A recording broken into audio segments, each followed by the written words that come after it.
Hi everyone, it's Stephanie here and welcome back to another video. Today we are going to be creating two different wreath designs using this Joy Wreath stamp set. And the first one I'm going to do is multiple ink colors on just this one stamp to create a rainbow wreath effect.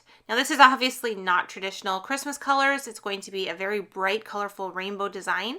But I just kind of wanted to show how fun it can be to kind of mix it up and do something a little bit different with this stamp set.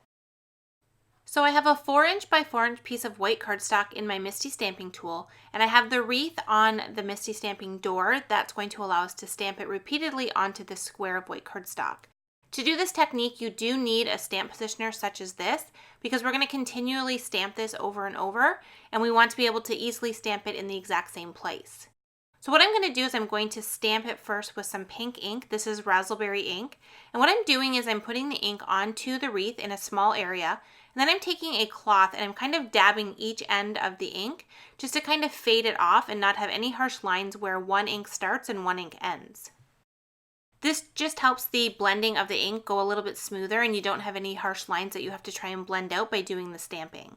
And you can see that I'm not cleaning the stamp in between each one.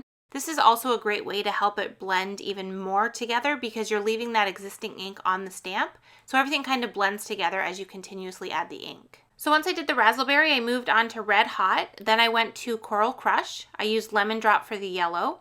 The green is Limelight. The blue is Blue Raspberry, and I'm going to finish it off with Grape Jelly, which is a really bright, vibrant purple color.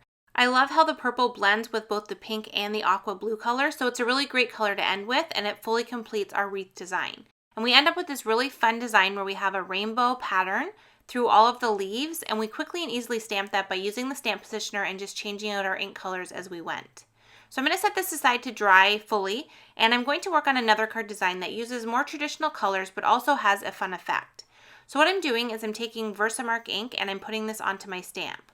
I did clean my stamp before I'm doing this because I don't want any of the ink to transfer. And you'll see a little bit of that pink kind of does transfer when I stamp it, but once we add the embossing powder, you're not going to see that at all. So I'm making sure to press down really firmly to make sure I'm transferring all of that ink, and then I'm going to cover this completely with white embossing powder.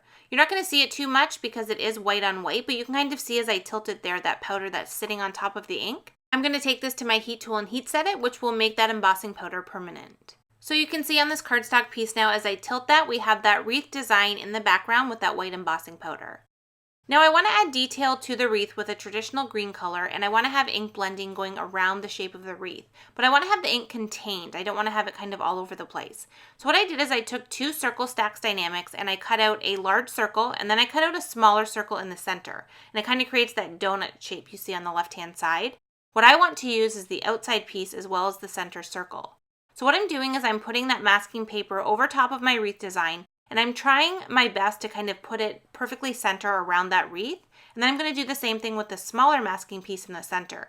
Once I have both of those masks in place and pressed down firmly so I know no ink is going to go underneath of them, I'm going to use an ink blending tool as well as Twisted Citron Distress ink, and I'm going to go around that whole wreath design with my ink blending. I'm just kind of starting lighter at first and then adding color as I want it to get darker. And I'm also going to bring in Mowed Lawn, which is a little bit of a darker green. I'm just going to add it into some of the areas just to add a little bit of detail and definition to some parts of the wreath. Once I'm happy with the ink blending, I'm going to go ahead and remove both of those masks.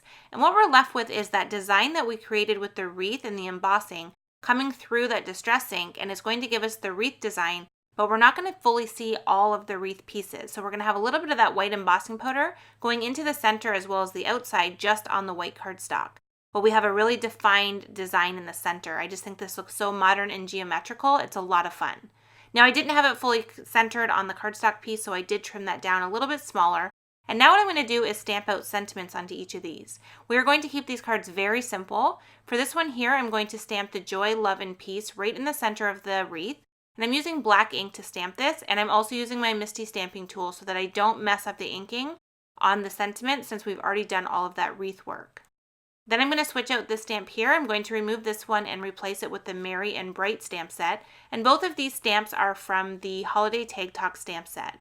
I'm going to stamp this in the center of this wreath design with black ink, and then we're going to add the berry detail with some stamping as well. So since we already went completely non-traditional with this wreath design, I decided to go even further, and we're going to stamp blackberries, which is kind of weird, but I love the bright pop of color with the black details in the sentiment, the berries, and then the card base that we're also going to add. I just think it's a really cool look, and I love the bright pop of color with that neutral black. For the second card, since we did the traditional green color for the wreath, I'm going to do the same for the berries, so I'm using a red ink. When we stamp it onto the green, it does fade a bit into that green background, but we are going to add some glossy accents on top, which is going to really help the berries stand out.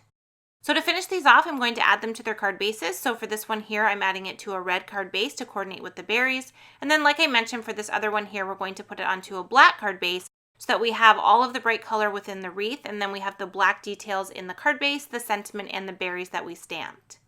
Once I have both of these onto their card base, the last thing I'm going to do is add the glaze or glossy accents to the berries.